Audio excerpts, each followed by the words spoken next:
When the Texas Longhorns are brought up in any conversation whatsoever, ears tend to perk up as they are one of the most beloved college football programs of all time, and they are one of the most hated, if not the most hated, college football program of all time as well. Head coach Steve Sarkisian has really brought Texas back into those conversations as he brought Texas back from the dead as Texas in his first year went 7-5 and they were much worse before that, and now he has Texas as a national championship contender, a program that is recruiting the highest of the 5 stars, the best players in the portal, and really he has this program running on all cylinders. And in today's video, we will be discussing the 2025 Longhorns, a roster preview, and my season prediction for them coming up right after this.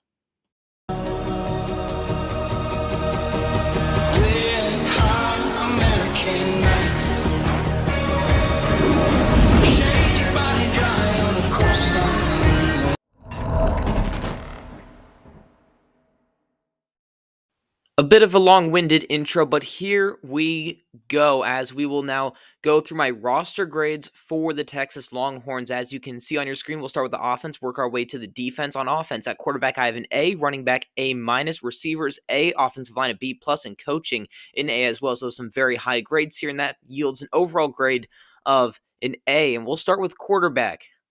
It will be the one and only Arch Manning that will be starting for them under center. Last year, he started in 3 games, played in 7, not including the college football playoff games, where he amassed 939 yards. Again, over the 3 games he started, the highest rated of which was against Mississippi State. And Mississippi State was terrible last season. He started against 2 other cupcakes. So be that as it may, he is going to be starting for them going forward as the undisputed QB1 barring any injury. He has the talent to be the number 1 pick in next year's draft, although who knows if he even will go to the draft this upcoming year. But I think that he has a lot of learning to do still. He has sat for basically 2 years, 1.5 years if you really want to get picky. He still has a lot to deal with, a lot to learn, and he hasn't played any high-profile opponents either. And it doesn't help that you're going to the shoe in week 1 to play against Ohio State. He's going to be thrown into the deep end there, so to speak. Again, though, he is a tremendous talent, one of the most talented quarterbacks to ever come out of the high school ranks. And I think that he will be a heck of a quarterback this year. And he has a lot of great weapons at his disposal. And there you have it. That's why I have my A rank grade for that quarterback room. Really, it's a grade of Arch Manning. Then you go to the running backs. I have it as an A-. It's a top 5 room. This room is absolutely loaded, and it starts with the starter Quintrevion Wisner. Wisner had over 1,000 yards last season for Texas on 226 carries. He averaged 4.7 on the ground with 5 touchdowns. Out of the running back room from last year, they will not be having Jaden Blue as he graduated. Jarrett Gibson, who ran for the 3rd most amount of yards last season for Texas. That would have been with 377 yards and 4 touchdowns. He is back. He's going to be in the mix for, in that running back room for them. Also, you got CJ Baxter back as well, so that's just adds to the loaded room. This running back room has everything you want. It has the perfect blend of power, speed, agility, acceleration that you want out of your running back room, and has all the talent in the world to boot as well. But there's one thing that I really want to focus on before I move on to the receivers. And in the 3 games that they lost last season, they averaged 1.4 per carry on the ground, and that needs to change. It seemed last year when the run wasn't working, they stayed away from it. And in my opinion, if Texas is going to go all the way this season like they plan to do, that's the expectation that they have, they need to get that number up. They need to be averaging more on the ground in close games against marquee opponents. Even in losses, they need to be averaging more on the ground as well. So with that, let's move to the receivers, and I have that grade as an A. It's a very reliable and trustworthy room, in my opinion. The headliner back in this room is Ryan Wingo. He was a true freshman last year who had 29 receptions for 472 yards and 2 touchdowns as well. They also bring back DeAndre Moore Jr., who last year was right behind Ryan Wingo with 456 yards. So they bring back 2 guys who have tons of talent and have experience on the field, which is key. They also bring in Emmett Mosley the fifth through the portal, and I think that he could be someone that really makes an impact for them. He's coming from Stanford, where he was a very highly rated 3-star out of the portal, and they have so many true freshmen on this team that I have to name them all because they all could make an impact. Jamie French, I think he's the most likely to make an impact. Kalik Lockett, Michael Terry, and Daylon McCutcheon, all four of these guys could make an impact. I don't think necessarily all three of them will because they have three guys who I already mentioned that are going to be in front of them in the depth chart. I think out of the four, the most likely guy to get on the field early would be Jamie French. He's looked great in camp so far through the spring, the summer, and the fall, and I think he's a guy that can really be reliable for them going forward. I think all four of them can really, but needless to say, I think it's going to be one of the best receiving rooms in the country by far, in my opinion. And now we move to the offensive line. I gave it a B plus because I don't really see the top end NFL draft prospects here. I don't see a guy who's going to go in the first round of the NFL draft, but I see a lot of guys that I like. I really like Brandon Baker at right tackle. I like Cole Hudson at center as well. But really, the one thing I have to focus in on here is the depth. I don't think the depth is particularly good, especially at tackle. And you have Andre Kojo, who's battling Brandon Baker for that right tackle spot. I think he went down with an injury. Correct me if I'm wrong, but I think I heard that on Cover 3 podcast recently. But if that is true and he is out for an extended period of time, that is troublesome for this offensive line. One guy goes down. I think that this offensive line will be put in a bit of a tailspin, in my opinion. But as it stands right now, I think it's a pretty good one. And lastly here, I want to talk about the coaching staff. I have it as an A. The Sark offense is still a college football staple. Kyle Flood's a very good offensive coordinator, and this coaching staff will have really no reason to not score a lot of points this season. Okay, so now we have the defense. At defensive line, I have an A, linebackers A, corner B plus, safety A, coaching A as well, and that yields an overall grade of surprise in A. Let's go ahead and talk about the defensive line. They're very big and talented. This looks like almost an NFL defensive line, the way its size and speed and strength are. I really want to talk about the newcomers coming into this room, but I also first want to talk about the guy who comes back, the guy who led them in sacks last season with 9. That would be none other than Colin Simmons. I think he's going to break out really onto the national stage, and really he's going to be one of those guys who is a top edge rusher in the NFL draft. He's an NFL draft prospect right now, as he has a great size, length, and speed combination, in my opinion, and I think that he could be one of those guys who really breaks out for them. Now, on the interior of that defensive line, they lost some guys to the NFL, but I really do like what they brought in. They brought in Cole Brevard, Travis Shaw, and most importantly, Murad Watson at defensive tackle. He's 350 pounds, really over that as well, 352 to be exact, 6'3". He's a guy coming in from Syracuse. He didn't win. He was a freshman All-American, and he's a guy who they really like, and I think he will be a beast of a player. That's why I have it as an A. It's a ferocious D-line, and I think it's one of the best out there. At linebacker, I could say the same thing. I think it's one of the best out there as well. Anthony Hill Jr. and Leon LaFoe come back for this team. They are returners. Hill was one of the best in the country last year and will continue to be one of the best. He was second on the team in sacks. He just made plays all over the field.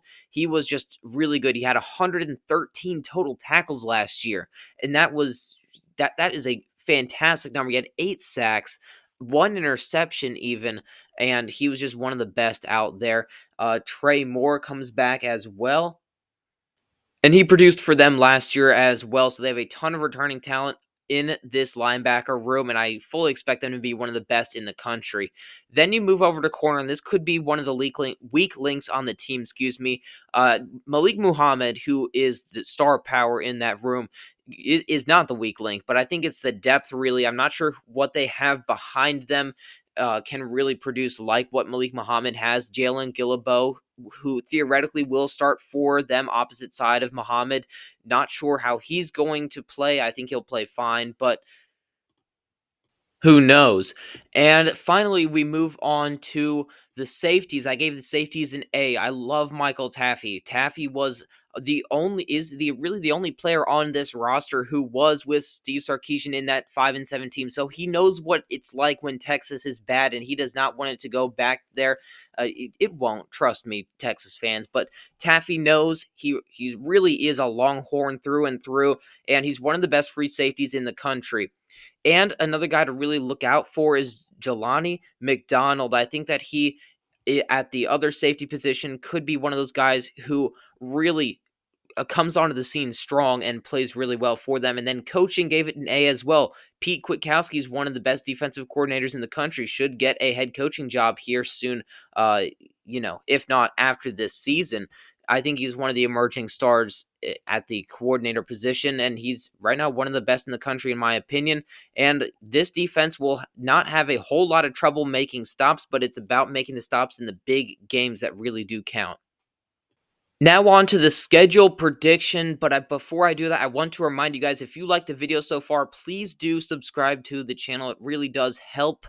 It helps tremendously when you have a small channel like mine and you guys end up subscribing. It does mean a lot, trust me. Now, we'll be taking this schedule prediction in two segments. One, the wins that they really should have, and that's what you see on your screen now. And then in a second, we'll be talking about the games that could go either way. That's how I'll put it. And those games would be at Ohio State, at Georgia, and Texas A&M to end the season. But for this first segment, San Jose State, UTEP, and Sam Houston will be wins. If they lose any of those games, they are, in my opinion, cooked for the rest of the season, but be that as it may. And then at Florida, going to be a tough game. I don't think Florida is all they're cracked up to be by the media. You'll see that in my Florida season preview. I'm not a huge fan of this Florida Gators team. I'm not going to discuss that now, but I do think it's a very, very tough environment down there in the swamp, although I do think Texas gets that done by around 10 points. I see this game being, like a 27-17 win for Texas. And then Oklahoma, I see them winning that game fairly easily. I'm not super high on Oklahoma this season. Texas, really, that's really a revenge game for them, as Oklahoma's won the previous couple. So I think Texas will win that game by, a touchdown to 10 points. So 7 to 10 points, I think they'll win that game. And then at Kentucky and at Mississippi State, two teams who are going to be abysmal this year. I do not think Kentucky's going to go over their win total. And for context, their win total is 4.5. Which means I think they're going to get about 3 or 4 wins this season. And then same with Mississippi State, although theirs I think is 3.5, their win total, and I think that will still go under that. They're both really bad teams this year. Really won't be too much of a home environment by the end of that season, and I wouldn't be surprised if there weren't more Texas fans in there than actual Kentucky fans or Mississippi State fans. Then you have Vanderbilt at home. That's going to be a win. Vanderbilt's not very good this year. And then Arkansas, right sandwiched in between Georgia and Texas A&M, two of the 3 toughest games on their schedule. So I think that will be a win as well. So now you guys see my full record prediction for them. I have them going 10-2, 7-1 in conference, second in the SEC. That would mean that they earn another trip back to Atlanta for the SEC championship game. I have them losing at Ohio State, at Georgia, and I have them beating Texas A&M. Starting with Ohio State, I think that's a very tough road environment, and I already put out a video on this game. I will link that down below, and I will not waste my breath talking about it here when I already put out a full video on it there. So if you really want my thoughts on that game, I really went in depth with that game, put a lot of effort into that video, so I will link that down below for you guys. Then off the bye, they go to Georgia. Georgia has a pretty favorable schedule this year. I think Texas has a favorable schedule as well, but Georgia, I think, will just be able to beat Texas in that game. Drop a comment if you want me to preview that in depth down below. And then Texas A&M, I think, is going to be a very good team this year. I have them going over their win total, to say the least. I want to do a season preview video on them. If you want that, comment down below as well. But I do think that Texas will prevail in that game, meaning that they will go 10-2. So this is the end of the video. So thank you so much for watching. If you haven't checked out my channel already, I've been putting out a lot of content as of late, and I'll be putting out trying to do something every single day until kickoff. for week 1, as still have a lot of ground to cover in terms of season predictions, and I just want to do a lot of other videos before the season starts, and a lot of those videos will be including a lot of Texas players or discussing their team or whatnot. So if you're a Texas fan, go ahead and subscribe so that you are alerted when videos pop up on my channel. Thank you so very much for watching. Don't forget to subscribe, like, and comment, and I will see you in the next one.